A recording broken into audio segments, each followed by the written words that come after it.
समय भगवान भवन में आते हैं।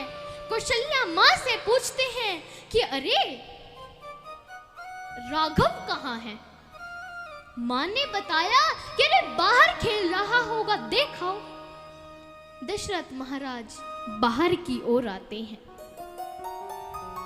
देखते हैं कि आज राघव दूर गली में खेल रहा है। दशरथ जी ने सोचा कि मैं तो बिना रथ के कभी भी गली में गया ही नहीं, आज कैसे जाऊंगा। तुरंत सुमंत्र को बुलाया, कहा सुमंत्र जा राघव को बुला के आ। सुमंत्र महाराज दशरथ की आज्ञा से आता है, भगवान को आकर कहता है कि आपको महाराज दशरथ बुला रहे हैं। भगवान ने मना कर दी, भगवान नहीं आए। अब दशरथ जी ने कौशल्या जी को बताया। अब कौशल्या जी बाहर आती है, देखती है कि आज राघव दूर गली में खेल रहा है। पहले तो कौशल्या माँ वहीं से आवाज देती है, कहती है राघव राघव, लेकिन भगवान नहीं सुनते, नहीं आते।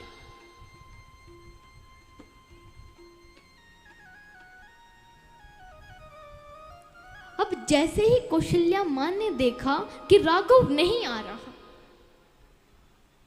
कौशल्या माँ स्वयं ही राघव को लेने के लिए जाने लगती है। अब जैसे ही माँ को आते देखा, भगवान श्री राम तो अपने छोटे छोटे पैरों से चलकर जा रहे हैं। गोस्वामी जी बताते हैं, कौशल्या जब बोलन जाई, कौशल्या जब बोलन जाई, ठुमक ठुमक प्रभु चलहि पराई, ठुमक ठुमक प्रभु चलहि पराई।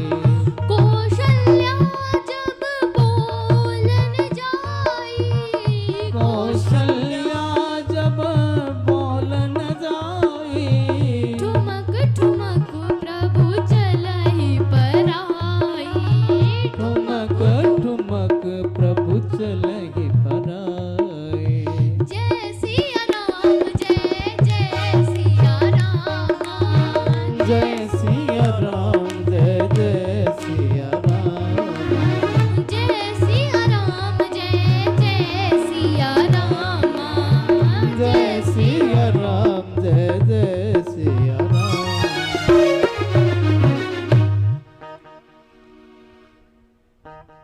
जैसे ही माँ को आते देखा तो भगवान चलने लगे। अब माँ भी, कौशल्या माँ भी पीछे पीछे दौड़ रही है, कह रही है कि भाग, कहाँ तक भागेगा, आज मैं भी नहीं छोड़ने वाली। कौशल्या माँ पीछे पीछे आ रही है। जब बहुत आगे प्रभु चले गए तो प्रभु ने सोचा कि माँ थक जाएगी, तो गली में ही गिर गए। जैसे ही प्रभु गली में गिरे तो माँ तुरंत दौड़कर आई, धूल से दूषित हुए राघव को अपनी गोद में ले लिया। देवता कौशल्या माँ की जय जयकार करने लगते हैं। धूल से दूषित हुए राघव को महाराज दशरथ की गोद में लाकर बिठा देती है। माँ ने सुंदर रत्न जड़ित थाल में भोजन परोसा है। महाराज भगवान को दही चिवड़ा मिला मिला कर खिला रहे हैं।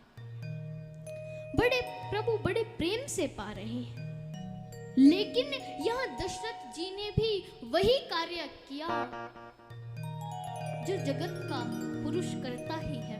भगवान के नाम पर स्वयं भोजन पाने लगे। भगवान कहते हैं कि मेरे नाम लेकर तुम भोजन तो पा लोगे, लेकिन मेरी भक्ति प्राप्त नहीं कर पाओगे। आज जैसे ही काक बशुंडी जी ने देखा कि आज प्रभु अकेले नहीं हैं, आज तो दशरथ जी खिला रहे हैं, तो भगवान से कहने लगे कि भगवान आज आपके भक्त को भोजन नहीं मिलेगा क्या? तो भगवान अपने छोटे छोटे कदमों से आते हैं, जो भोजन मुंह में था वो गिरा देते हैं और अब काक बशुंडी जी खाने लगते हैं।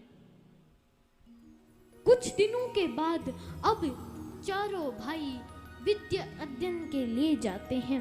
गोस्वामी जी कहते हैं, गुरु गृह गए पढ़न रघुराई, गुरु गृह गए पढ़न रघुराई, अल्पकाल विद्या सब आई, अल्पकाल विद्या सब आई, गुरु गृह गए पढ़न रघुराई, गुरु गृह गए पढ़न रघुराई, अल्पकाल विद्या सब आई, अल्पकाल विद्या सब आई। जय सिया राम जय सिया राम, जय सिया राम, जय सिया राम, जय सिया राम, जय सिया राम,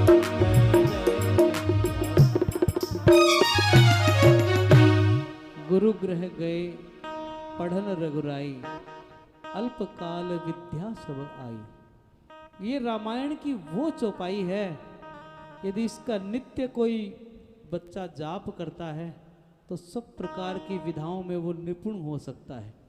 यहाँ पर यदि कोई बच्चे बैठे हैं, उनके अभिभावक यदि बैठे हैं, तो इस बात को गांठ मान लें, यदि आपका बच्चा पढ़ता नहीं है तो अनुभव सिद्ध प्रयोग है। मैं आपको साक्षी मान करके कहता हूँ कि ये सत्य वचन है। आप इसका प्रयोग यदि करेंगे तो आपके बच्चे का मन पढ़ाई में लगेगा। गुरु गृह गए पढ़न रघुराई, अल्पकाल विद्या